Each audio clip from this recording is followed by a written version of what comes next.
Hi everyone! Today we are in Vilnius, so we are going to talk to one of the world's leading surgeons, PhD in periodontology and founding figure of VIC Klinika, Algirdas Pusys.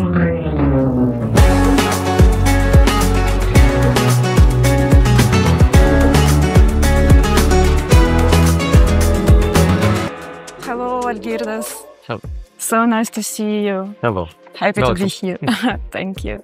So, I don't know even where to start because we are so happy to be here. It's so interesting, everything for us. So please tell us about your clinic, about yourself, and we will ask you many questions today. Okay, thank you. Welcome to our clinic. Thank you.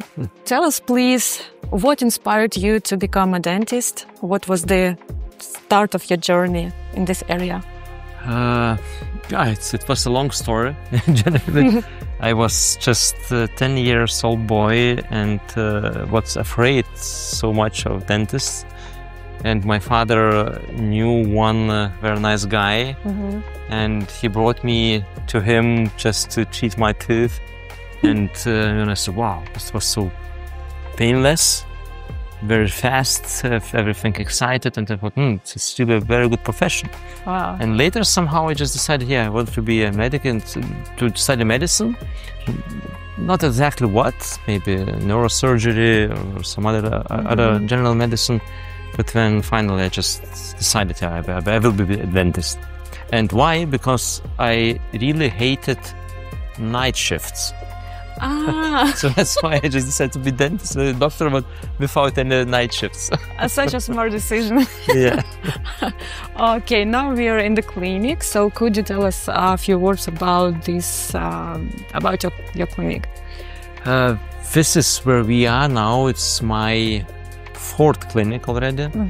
I opened my first clinic when I was in the third study year. It was also a very interesting thing. I didn't have any money at all. And when I found one doctor, she rented a space. And when I found it, 3 doctors, we wanted to be employed in some clinic. And then I asked one just company which sold chairs just to lease me the equipment, and starting with zero. I just connected everything. When I established a company, I got a license. I learned how to manage the dental company, dental business in a 4th and 5th study years. And when I finished my studies, I had already my company, which had a license. 3 doctors worked already in place, and they paid off all equipment. Wow. So basically, after I finished, out of zero, I had already my working space. That's pretty impressive. And what drove you? Like, what was the inspiration? Because it seems like it's much easier to be just a doctor at some clinic, but you decided to build your own. That time, 1990s, 1997, it was like everybody were poor in Lithuania. I had a possibility to travel to Germany and to see how people live there. And I thought, no way, I want to achieve something. And the second thing, when I started to study dentistry and I learned, and I just realized that to be a doctor only, what does it mean? It's not like an only doctor, but just to treat patients clinically, without additional things like maybe building a clinic or doing some education or doing some research. So it was too shallow for me. And I just wanted to have something with it. Yeah, just also do some education, do some different research also, and also to build like a clinic as a business. And this is like a fascinating thing about our profession in general. We can be 100% clinicians. We can be 100% businessmen. Yeah. We can be researchers. We can be teachers. So it means that we can do all 4 things or maybe to pick up 2 or just 1, just according to us. Like we can just choose what we want. And this is what is, I would say, maybe the most fascinating thing about dentistry. Because you have really very, very bright and broad think what to create, what to do, and which direction to specialize. How do you manage all of this now? Because you have a lot of projects, you have your studying courses, clinic, you are a dentist, also you're a businessman. How is it possible for you? How do you manage it? In the first 20 years, it was very difficult. First 20 years only. That's the case. Exactly. So yeah, I think if you want to achieve something, if you want to build something, what is really significant, and you have to work hard. So I don't know people who did everything very easy and very smoothly. So it's also my way. I really worked very hard. I would say maybe 10 years, a decade was really like a dead decade for me, because I didn't have other life at all. So no hobbies, no free time, no partying. So just was working. The next decade was a little bit easier. So I just did something, but still not. And I would say that after 20 years now, I can enjoy really everything what was built and what was done. And why it is manageable now, everything? Because of only one thing, it's team. It's all about the team. And everybody is telling to us that, yes, you have to build team and to people, but this is really, it is the team. And if you have really a good team members around you, so then it's possible everything. So it's the most important thing, and only one thing I would say. Yeah. Because other thing, if you just be your alone and then to build everything just around you, so you can be a very high ranked specialist in something in one field, but you will not manage what is not manageable because you have not enough time. How big is your team now? Now it's 105 employees, 32 doctors, and more than 70 employees in back office. So Wow. just supporting everything. So it's really a big team. I started with one clinic with 1 chair, then a second one with 2 chairs, the third one again with 2 chairs.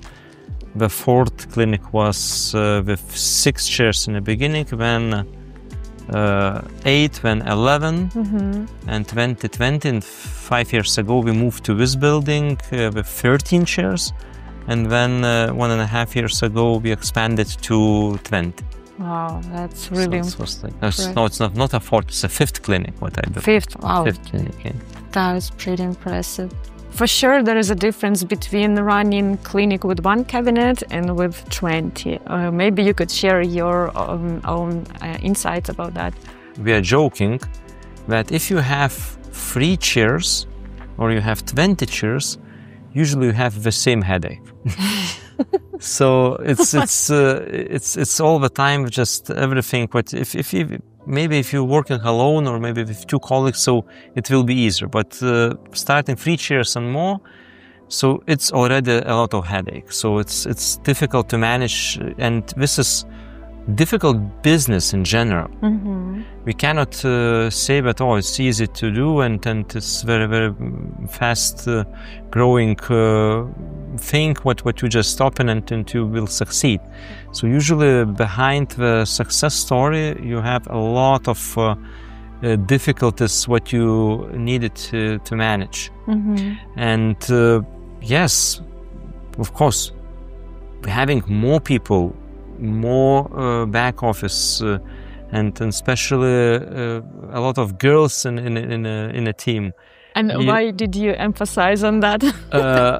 Yeah, because you have to be maybe it's never mind for any gender things, but if you have a balanced thing, when you have plus minus 50-50, then it's like a healthy relationships. If you have men only, you will have difficulties.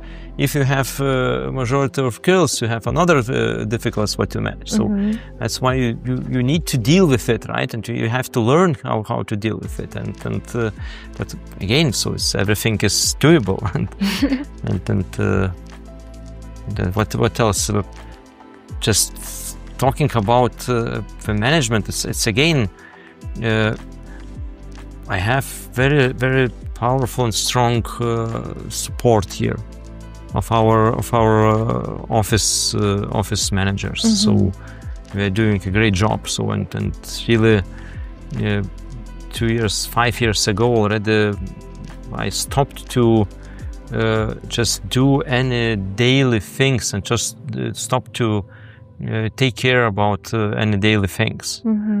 And now it needs just like a meeting once in 2 weeks or once in a month, just to talk about general projects and maybe some things, but not just to take care about something what is already managed by others. Oh, that's so great that everything works well and you can just enjoy. As you said before, it's now it's pleasure for you. And how much time, like during the week or maybe the months, maybe in percentage, you could say to us, you spend on running the clinic, like management, and on doctor's work? My time management is kind of interesting. On Monday, I spent a half day for administrative things and half day for preparation for my clinical work. And when Tuesday and Wednesday, I have patients. I see patients 2 days per week, but on 2 chairs. What, at the same time? At the same time. Wow. So at the same time. I work with 2 my doctor assistants and with 4 assistants. So we are like 7 people team. Wow. I'm lying. So it's not a 2, it's 3 chairs. 3 chairs. So at you the have same 3 time. patients at the same time? Yes, yes. Wow. Just Tuesday, Wednesday, we're working on 3 chairs. And Monday, Thursday, and Friday, it's only 1 chair without me. So what means without you? So it's my assistants, two of my assistants. They remove sutures, they see new patients, they do photos, they do follow-ups, they do all these things where I am not needed.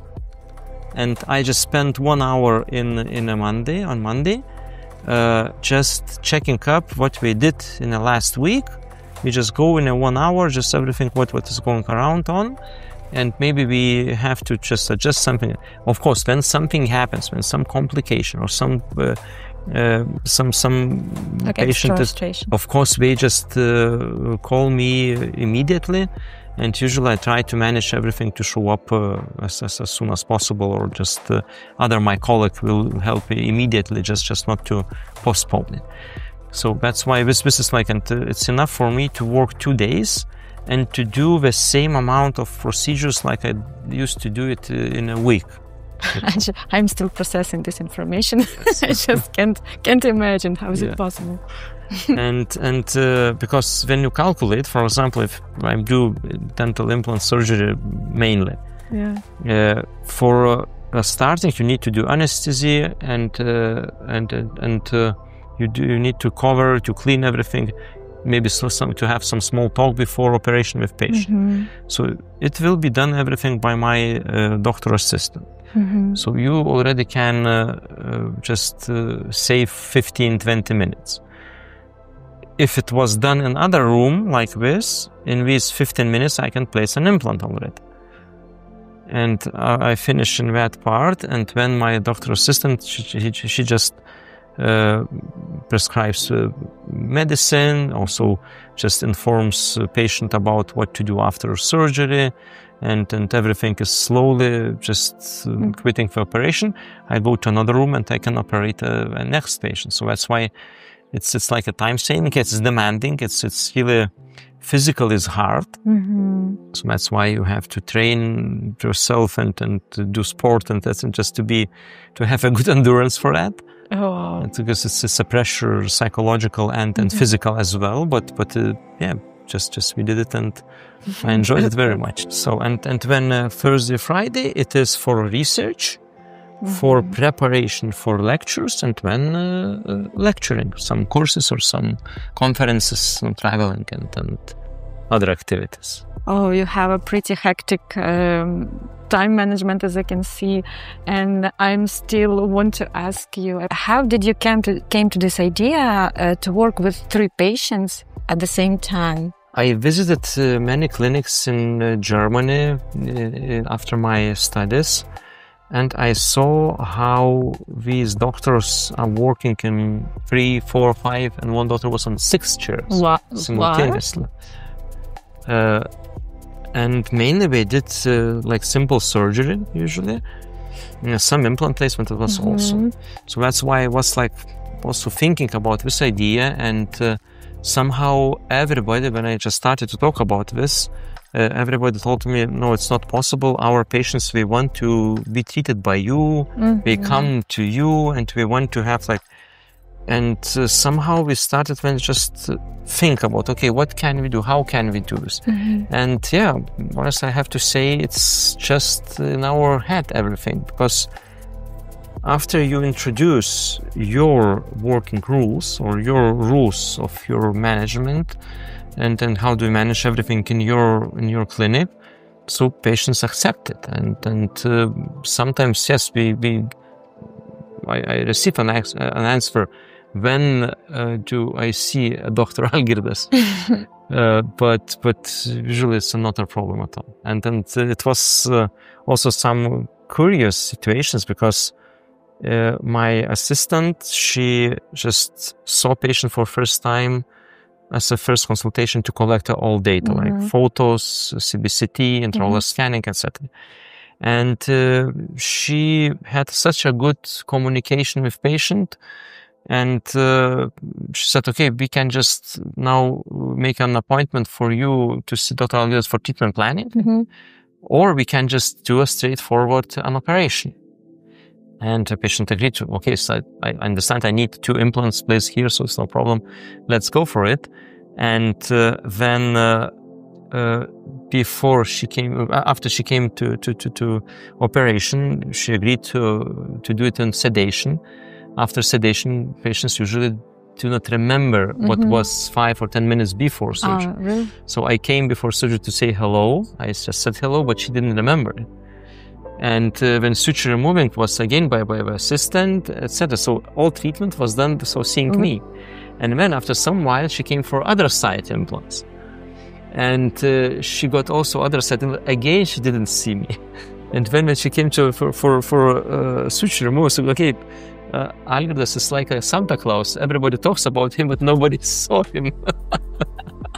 He just made me a good teacher. But nobody and when I thought, so one day maybe I have to be recognized by my patients by face, and maybe. But if you organize everything like a system, and this system works well, so it's also good. And then from very beginning, I was thinking like this, but I'm specialist, I'm special. I have to touch and do from beginning to the end everything with myself. But later, when you cannot scale it, you cannot build a big clinic, you can just do a small, and that's okay. If you decide to do just a small clinic, do everything by yourself, so that's okay. So it's not like mandatory. But in my case, I wanted to scale it. I wanted to expand. I wanted to make a big clinic, to just treat a lot of patients. And I wanted to build a system which would work without me. And now I am 3 months on vacation because my newborn baby was born a month ago. Congratulations. Thank you very much. And I just have now 3 months off. I just came by today just to see everything works. Nobody just claiming about it. The clinic runs by itself, so it's no problem. So I think this is like value added, right? This is a value of a business. Business should work alone without you as an owner, right? And usually as a dentist, we have a huge pressure on it that if I step out of a clinic, everything collapses. So maybe this is nice to feel important, but it was very big pressure. And it is very big pressure for yourself, for you as an owner, that you are responsible for everything. And I think we have to build our team, to build our specialists, and we have to be capable to work alone. And another thing is that we have to trust people. Yes, we have to give them responsibility, and when everything works. Now we are on the second floor of the clinic, and while we were moving, I was thinking, while you were saying about patients don't see you while you are treating them, maybe you should put your foot on the wall. They would know that you are here. And also, could you show us, please, about something about this floor and tell us how do you work with the patients usually? I mean, the cabinets, like because I know for sure that doctors are really interesting, and they really want to. Here we have like a small photo studio. Photo study. So assistants does the photo? Yes, usually. Sometimes doctors are doing for themselves, but the most common it's like. So here is hygiene and the odontic treatment room. And I see you have 2 computers here. Yes. In the cabinet. And why? Because doctor usually talks to the patient and prepares for some treatment, and assistant is doing some paperwork, and we have like a Cliniccards for every employee. Including administrator, including every dental assistant and every doctor, just to be able to communicate as fast as possible. So forth. So you achieve that level of efficiency that yes, everyone works simultaneously at the same time. Yes, pretty cool, because you don't have those, you don't have that losing of time. Yes, exactly. So that's why it was just like doing things. And many doctors are working with 2 assistants as well, not just one. One is taking care about assisting, really. But you know that in dentistry we have like a half job of assistant. It's not direct assistancy, but also a lot of paperwork, a lot of communicating, and some managing, some time management, or some parts what needs to be ordered, or some dealing with dental technicians, etc. So that's why many surgeons and prosthodontists, we're working with 2 assistants. And do you have a laboratory at your clinic, or you work? We have a lab in our house. It's not belongs to the clinic, but we work with this lab, yes. Wow, that's pretty cool. Okay, you are the doctor. That's your like a main job, let's say. But also you have many other different projects, ventures. Maybe you could tell us more about what do you do not in the clinic also. It was, I think, my a son of my brother asked me, what is your specialty? And I answered, I don't know actually now, because I'm a periodontologist, as a clinician. I'm a researcher and do and publish a lot. Now started a very close cooperation with Harvard University. So and also go time to time to teach there as well. And I'm like an educator, like coacher, also doing a lot of courses and doing lectures. As well as I was like a businessman, or I am like a businessman or an investor, would say like this, because the clinic was built and sold, the other 2 companies were built and sold as well. I had also big country houses for renting, like with 70 sleeping places, like 35 rooms.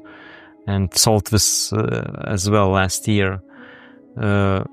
And the most funnest investment of mine is I bought 100 hectares of land and planted 10,000 trees, walnut trees. Wow. It's in my country house where my parents live. And yes, so just I have like also this like kind of hobby or kind of investment, so nobody knows what will be after this, because you have to wait 20-30 years until all these walnut trees will grow up, until it will be something. But let's see. So it's also an interesting thing. As well as what we develop now, and our like the most focus of investment is ortholine, is aligners for orthodontical treatment, and we have it on a second floor here as well. The all manufacturing and all companies is managed from this building. So you started that from the beginning? Yes. That company? Yes. So we started it, and we have just four of ours of investors. And this is like a main, the fastest growing business now.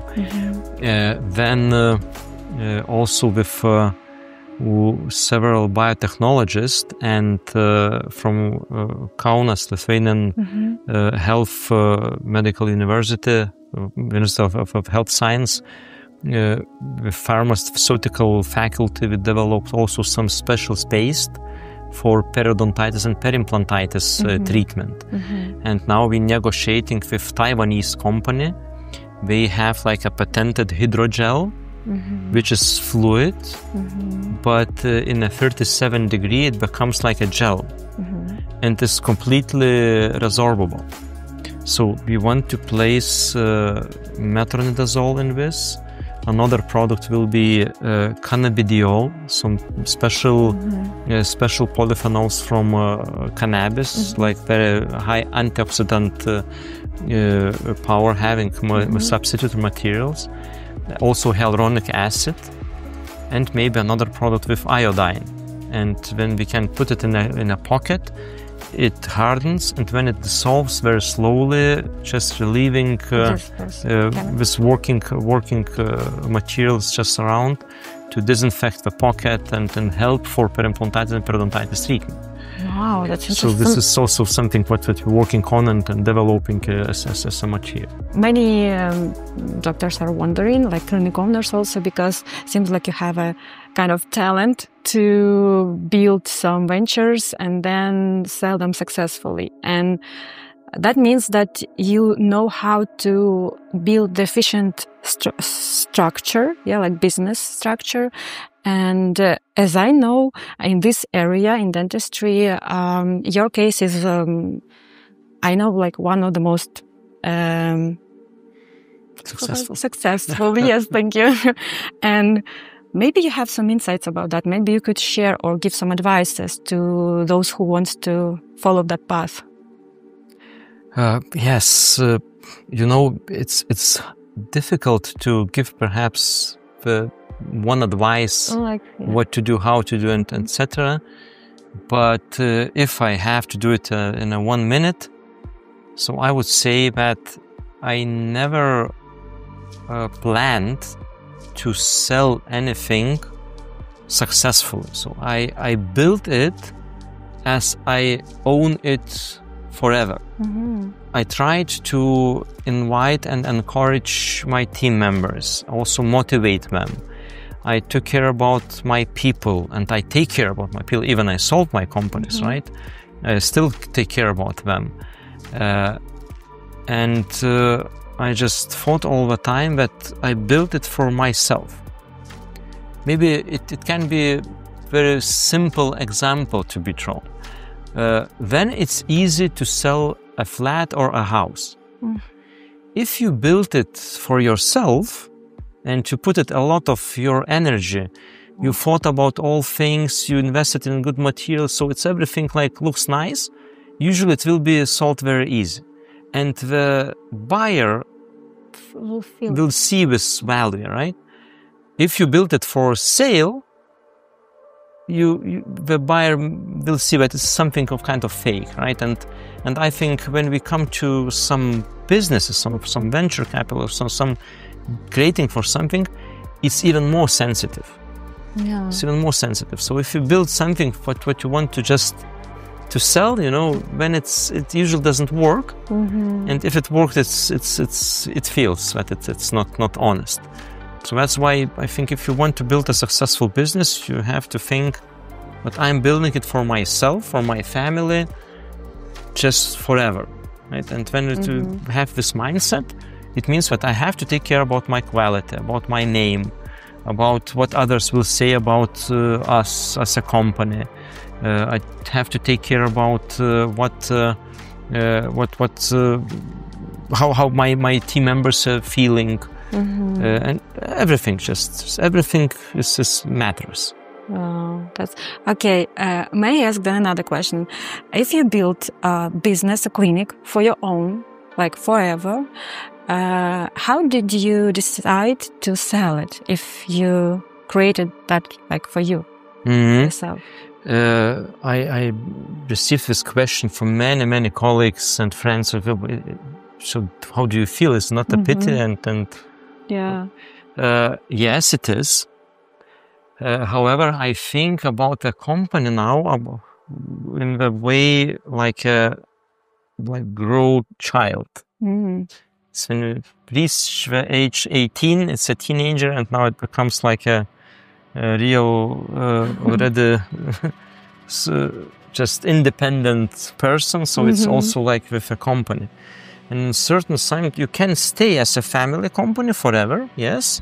But if you want that your company evolve and grow further, you have to grow. And usually in some certain time, you understand that this is not what you can do already as an owner. So you have to sell it and then just to build something bigger.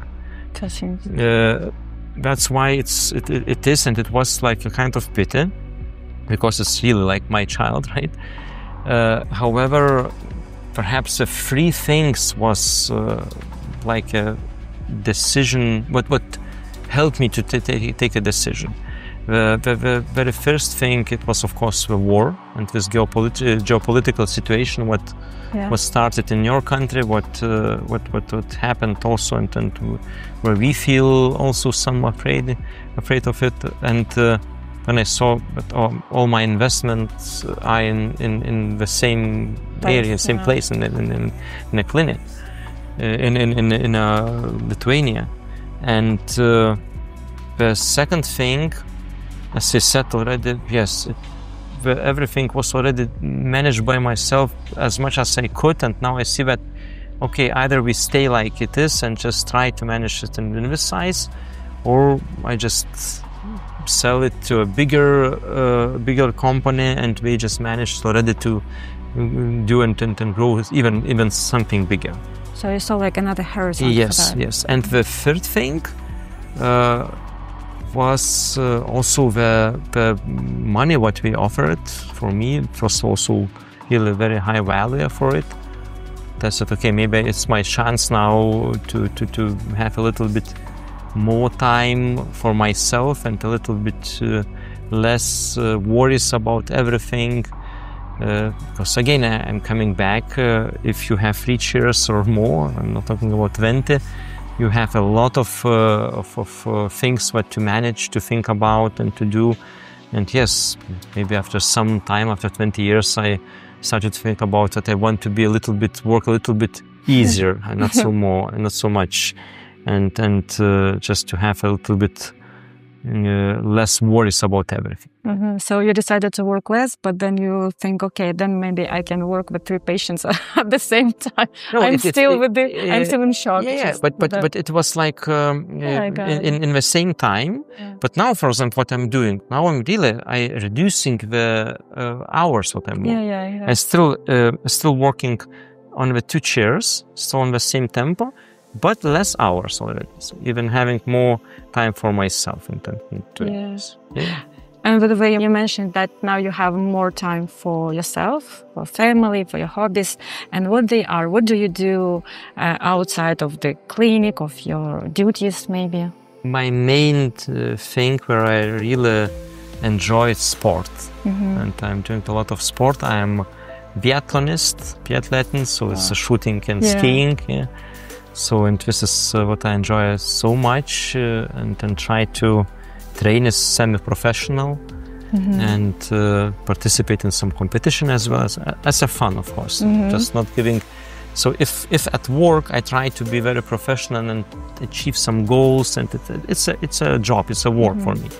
So for sport, for free time, I try to do it just to be relaxed, to have fun, and to have a good mood and enjoy it. Just not to set some goals, what I have to reach them, because when I returned to my sport, 1 year it was like this. I just set it really clear goals, and when just time management in the same way like I did with work, I started to train like this. And when I realized that it's no difference, do I do sport or I do work, I do not relax. I just not having fun, and sometimes I force myself and I say no, it's not the way. I have to just do it, but to feel all the time like a huge joy for it. And for sure, yes, family is the second thing where I spent a lot of time with my wife and children. So it's really a very good and nice time for me. Yes, and I also wanted to ask, where do you find the inspiration for everything in your life, maybe?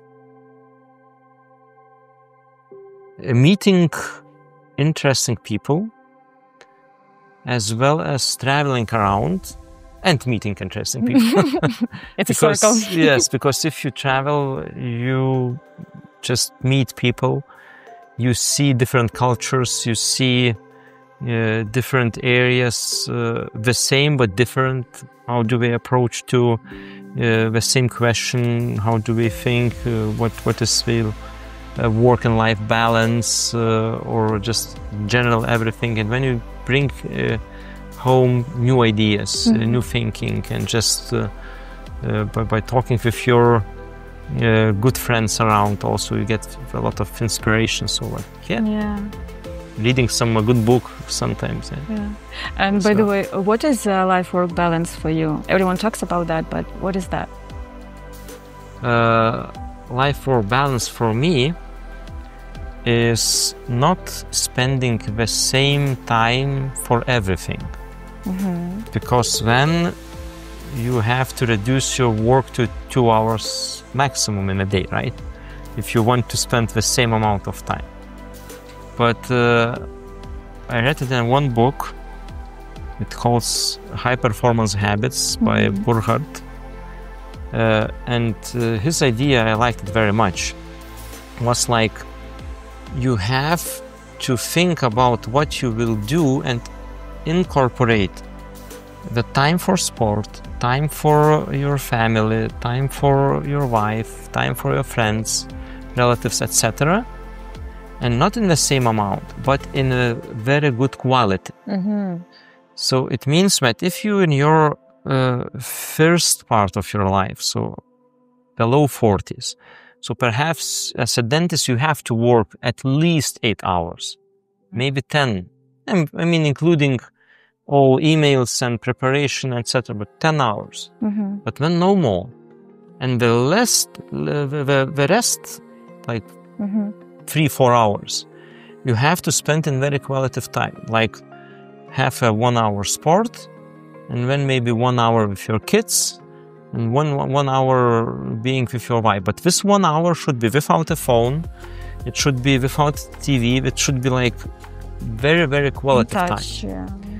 Next day you will spend 1 hour with sport, another time you will spend with, another hour we will spend with your friends, for example. The next day again, and then slowly you will see really that in a week you worked a lot, yes, but in the same, you met your friends, you spent real time with your family, you spent time with your wife, you spent time with your children, and you like had also something for your hobby. So everything was like accomplished.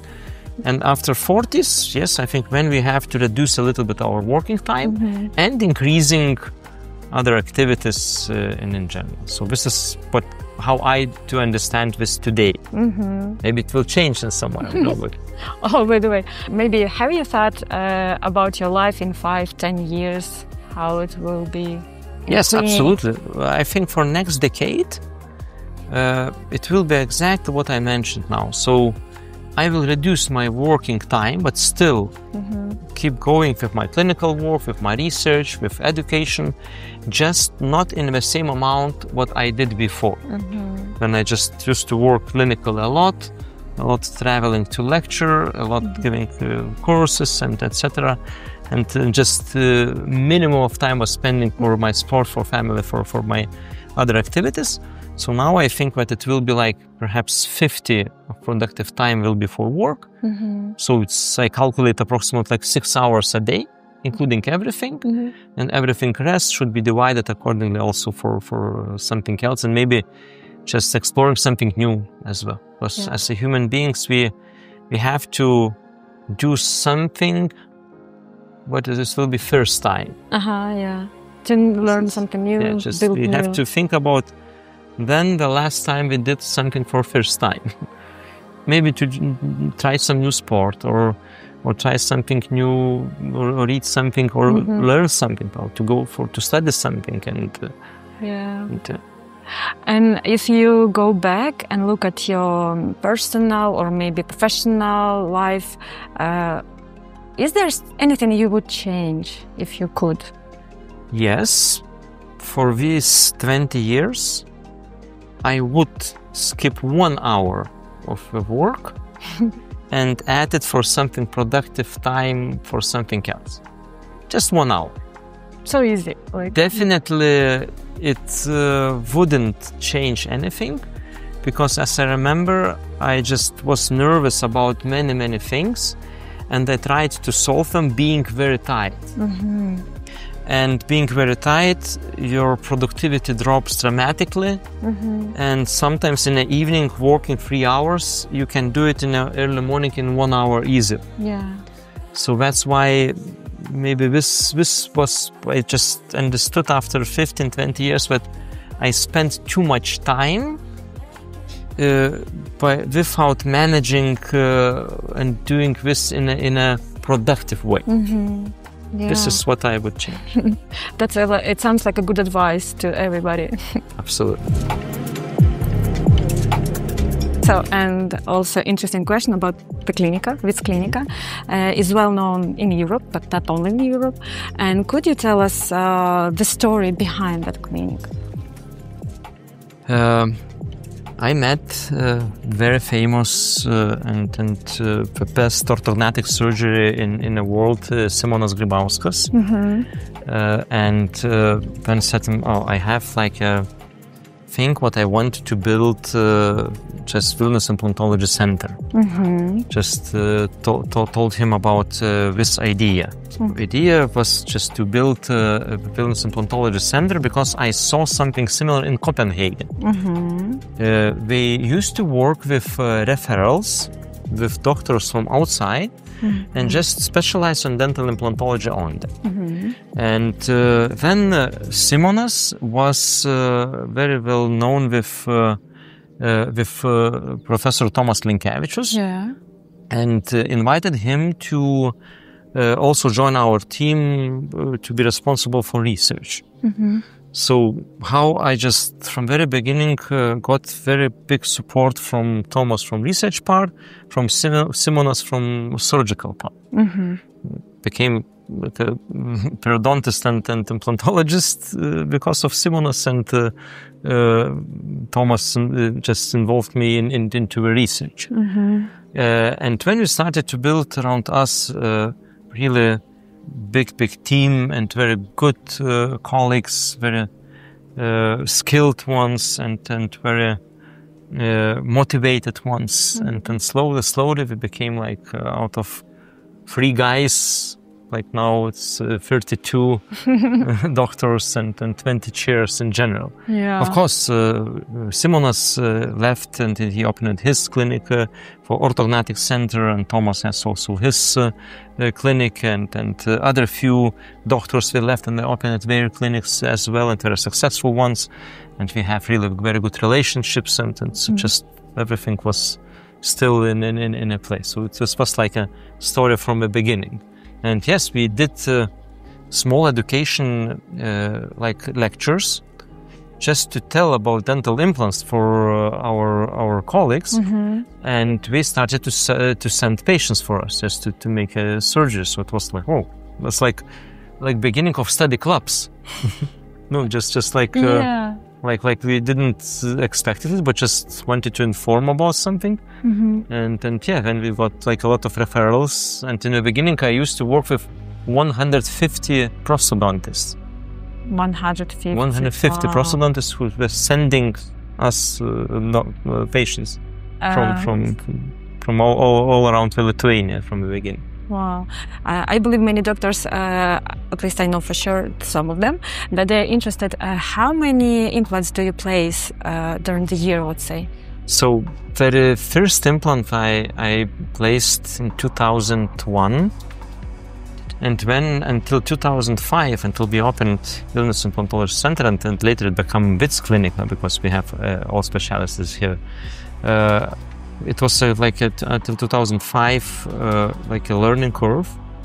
And when we got a lot of referrals, as I said, 50 doctors was like in 2006 already were sending patients. And we started to place 100 to 200 implants per month. Wow. So it was from very beginning. So my personally, the record was like 200 implants per month. 2006 in July it was, like I remember very, very clear. And when it was like average 100, 150, 180 implants, like just variating. So I calculate now in my whole career I have placed around 25,000. So that's so impressive. Is there anything you are proud the most in this clinic or in your job? Maybe in your professional skills? Yes, I am. And I can say what I started with about the team. I have team members who started work from very beginning here, and we still are working here. So for some of them, it's just the first job and the last job. For 10, 15 years we are together, and I am really very thankful for it. And it's for me like kind of support and just confirmation that yes, something we are doing right, that people stay here and we are happy and we just want to be with us together. So, and I think this is kind of the most important thing. The second one, of course, huge amount of happy patients. Many of them, and when you see now coming back after 20 years and everything what we have done, especially implants, we are still working and patients are really happy. So this is kind of additional meaning of our work, of our life, of what we are doing here, right? So this is the thing. Yeah, and the third one, something should be. Yeah, the third one, that I'm still not tired and still want to do something and just create something additional. So it means also that I'm on my in my shoes, right? Just in the right shoes and not need to change something or run away or something like this. I wanted to say that maybe it feels like you have some curiosity for what are you doing now yet after those years. Yeah. And I think the last, our typical question we ask, what would you recommend or advise to the doctors who are dreaming about their own clinic or who are already on the road, would say, like? What advice? Yes, as I said already, build it for yourself. Just to have a quality in mind, to create the best working place for other employees, and then success will come. Success, money, also recognition, so everything will come after some time. It's a long distance, and everybody says to us like it's a marathon, it's not a sprint. So, and I like this sentence all the time. I'm saying this. It's from Bodo Schaefer book. We over-evaluate the time as 1 year, but undervalue the timing of 10 years. So we just say that and think that we can do a lot of in 1 year, but we just underthinking that the 10 years is a thing that we have to be consistent and persistent, and when we can achieve everything, almost everything. Yeah, that's powerful, actually. I've never thought about that. It was a pleasure to talk with you, and of course, I couldn't ask like even 10% of questions I have, but we have limited time today, so thank you so much. Thank you very much. Thank you very much. Thank you.